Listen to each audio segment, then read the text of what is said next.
Mga kababayan, may nadaanan kaming tao dito. Tanghaling tapat, bit niya yung sako niya. So, tatanungin ko lang kung ano yung pagkatao nito. Mukhang may problema eh. Tay, magandang tanghali po. Saan po papuntang Maynila, Tay? Dala po, diretso kanan. Ah, diretso kanan. Bigyan Oh. sa kami. Anong dala mo, Tay? Bigyan sa ito, ATM. Ano po yan? Yung, Oh, pwede makita, Tay? oh, Ah, nagbibenta ka ng nyog. nabito lang. Nabito sa pulis. Ah, patingin isa, Tay. Papanggata. Ayun. Ayun. Araw-araw nagtitinda, Tay? Magkano na ang benta mo? Bigyan nga sa dagandaan niya. 200 to lahat. Saan mo to kinuha, Tay? Nilimit ko lang ako yan. Ah, sige. Oo. Ang galing, ang dami, ano? Taga saan ka po, Tay? Sige ito, talang ka. At tiga Talangka ikaw. Ano pangalan po ni Tatay? Eduardo Ramos ko. Oh, marami ka na ba nabenta? Yan, wala pa, yun nga. Ah, wala pa. Maghapon ka nagbenta. Kahit isa wala pang bumibili? Meron ako, dadalawa. Dalawa. Oh, kawang. Ilang taon na po si Tatay? Ano siya ito? Ha? Isinede. Ah, 19 ka na. Oh, may asawa ka na po? Wala pa. Wala pa. Oh, saan ang mga kapatid mo? May kapatid ka? Babae na sa Italy. Ah, nasa Italy ang babae. Ay, yung lalaki, nasaan po?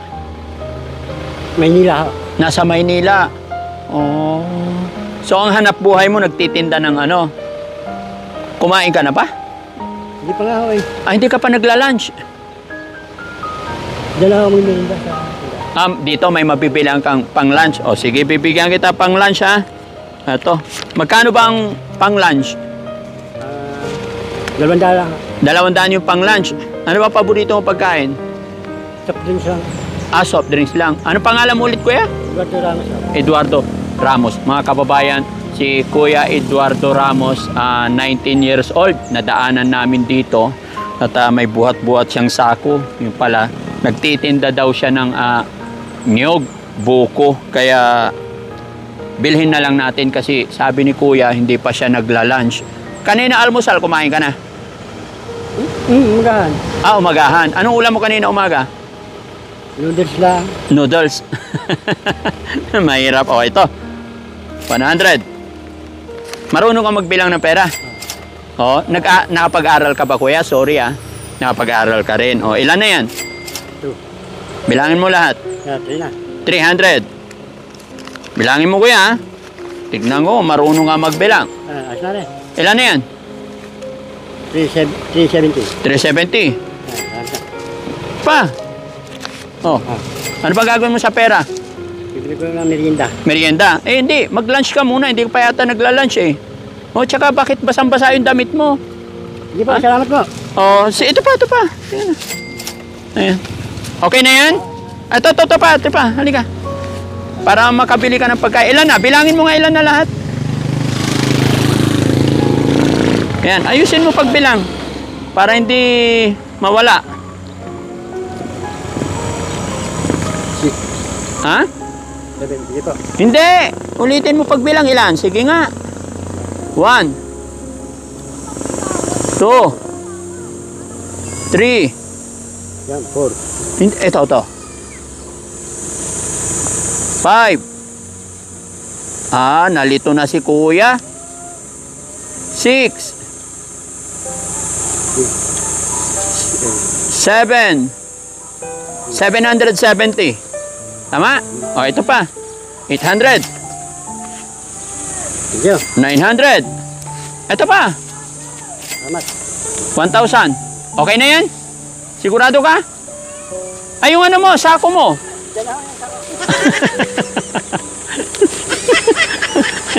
Ayan mga kababayan. Madaling umuwi si kuya.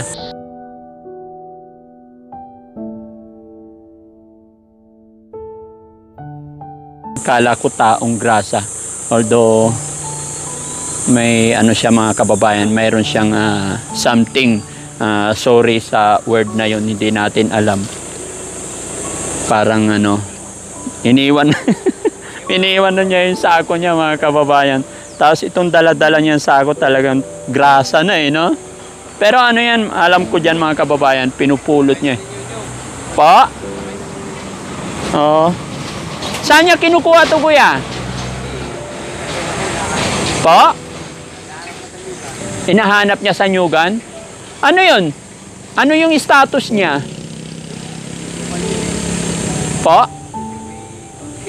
May kaunti. Oo, kasi medyo iba yung usapan. Akala ko Ano po? May?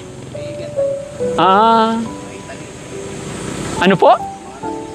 Ang mga nasa Italy ang pamilya niya. O nasabi rin niya kapatid niya nasa Italy. Parang na-depress siya. Ano yan? Hindi siya iniintindi ng pamilya niya. Sayang naman, no? Pero taga dito po talaga siya. Kabila, pagkabigay ko ng pera, alis na. Okay lang yun, naintindihan natin. Ayan, so salamat sir. Nagkaroon kami ng info. So ayan mga kababayan. Habang kami ay pauwi, nadaanan nga po namin si kuya. At akala ko kung ano na akala ko yung nangangalakal. Si kuya pala ay isang may pinagdadaanan depression. Namumulot-mulot siya ng niyog para ibenta. Pero ayon sa kanya, hindi pa siya nagla-lunch. So mag-aalas 2 na po. So salamat at naabutan natin siya ng kaunting tulong pinansyal. Kaya nung pagkabigay namin ng pera, madaling-madali po siyang umalis at baka nagugutom na. Kaya bumili na. So nakakuha tayo ng info sa mga taong nakakilala sa kanya. Paikot-ikot lang. May pamilya rin daw po siya na nasa Italy. Pero hindi na siya naalagaan dahil siya po ay nawawala sa katinuan mga kababayan. Kaya maraming salamat. Isa na naman pong kababayan natin na abutan ng tulong pinansyal ni Daddy Frankie. Mga kababayan ko dito sa Santa Maria, Laguna. Ayan, maraming salamat sa mainit na pagtanggap ninyo kay Daddy Frankie. Kaya ako'y lubos na nagpapasalamat at isa rin pong kababayan ninyo ang aming nadaanan dito na abutan ng kaunting tulong. Once again mga kababayan, Daddy Frankie po from Pangasinan, anak ng Pangasinan po. Gumawa lang tayo ng mabuti. I'm sure mabuti rin ang ibabalik ni God sa atin. Mabuhay po tayong lahat. At syempre, bago magtapos, shoutout ko muna ang Rise Above. Shoutout po, Rise Above. Ayan, Tita Honey S, Pardubi, Sweet Charm, Lisa Liabres,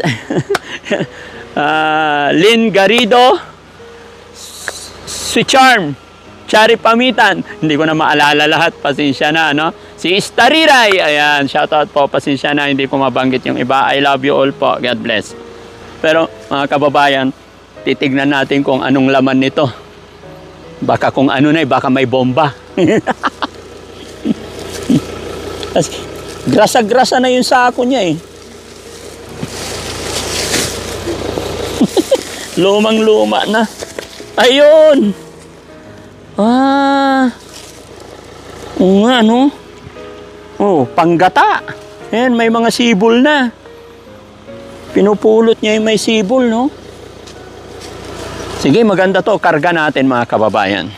Baka mapapakinabangan to Kaya kung ano-anong dala namin dito mga kababayan. Tara. Ito na yan. Sino may gusto? Kayod tayo. Kaya alam, problema. Gulong-gulong to sa sasakyan namin. Ayan.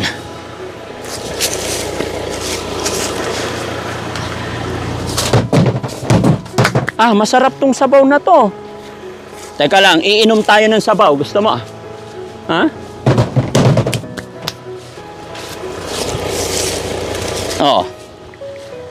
Itatanim natin to.